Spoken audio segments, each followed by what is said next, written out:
কি গো, আজকে কি রান্না করলে? ছেলে অনেকক্ষণ ধরে রেগে যাচ্ছে, এখন বলে যাচ্ছ কি রান্না করলে? খেতে চলে আয়। বসে বসে যাচ্ছি। ঘরে শুধু মোবাইল ঘাটবে, চলে আয় খেতে। দেখ আজকে কি রান্না করেছি, কি সুন্দর সুন্দর রান্না। আয় তাড়াতাড়ি, স্পেশাল স্পেশাল রান্না করেছি আজকে। বন্ধুরা তোমরা কেমন আছো? নিশ্চয়ই সবাই ভালোই আছো।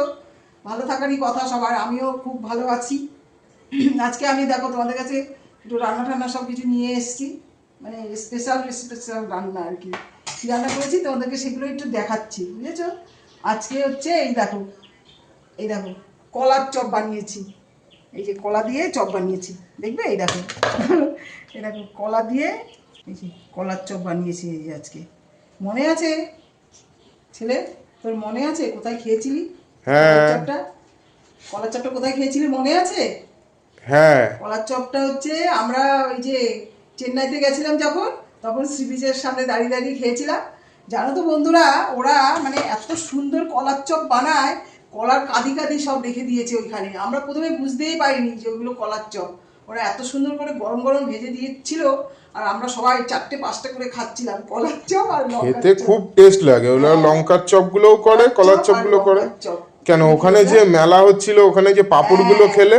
হ্যাঁ, তারপরে ওইখানে একটা বিশাল বড় মেলা হচ্ছিল। আমরা তখন জুলাই মাসে গেছিলাম চেন্নাইতে, তখন ওইখানে একটা মেলা হচ্ছিল। সেই মেলাতে গিয়ে এত বড় বড় পাঁপড়, দাম ছিল কত বলো তো? 10 টাকা, 10 টাকা পিস আমরা খেয়েছিলাম। বলো যে মনে ওই আছে? থালাটার সাইজের হ্যাঁ, পাঁপড় এত ওটা। বড় বড়, খুব সুন্দর খেতে। মেলায় ঘুরেছিলাম, তাই আমি আজকে একটু ভাবলাম যে একটু কলার চপ বানাই। এই কলার চপ বানিয়েছি।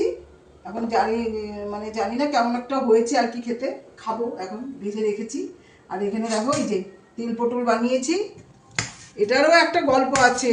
তেল পটলটা আমি একটা বইতে পড়েছিলাম। এই ছেলে তোকে তেল পটলটা দিয়ে দিচ্ছি, হ্যাঁ। আচ্ছা, দাও।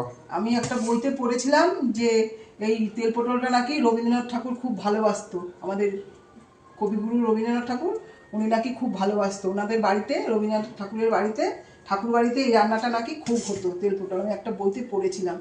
আমি তেল পটল বানিয়েছিও কয়েকবার, আজকে আবার একটু বানালাম তেল পটল। রান্নাটা দেখে তো বেশ টেস্টি লাগছে, জিভে আর জল এই যে আসছে। দেখো আজকে পমফ্লেট মাছের ঝাল বানিয়েছি। এই যে পমফ্লেট মাছের ঝাল বানিয়েছি এখানে। এই ছেলে তোকে দিয়ে দিলাম, ঠিক আছে? দাও। এই পমফ্লেট মাছের ঝাল বানিয়েছি, আর হচ্ছে তেল পটল বানিয়েছি, আর এই কলার বড়া। এটাই হচ্ছে আমাদের আজকে দুপুরের খাওয়া দাওয়া। আমরা খেতে বসে যাচ্ছি, তোমরাও খাওয়া দাওয়া করো, ঠিক আছে বন্ধুরা? রান্নাগুলো দেখে তোমাদের যদি ভালো লাগে, তাহলে তোমরা একটু লাইক করবে, একটু কমেন্টস করবে, ঠিক আছে? আর তোমরা সব বন্ধু বান্ধব তোমাদের একটু শেয়ার করে দেবে রান্নাগুলো দেখে কেমন লাগলো তোমাদের, ঠিক আছে? টাটা।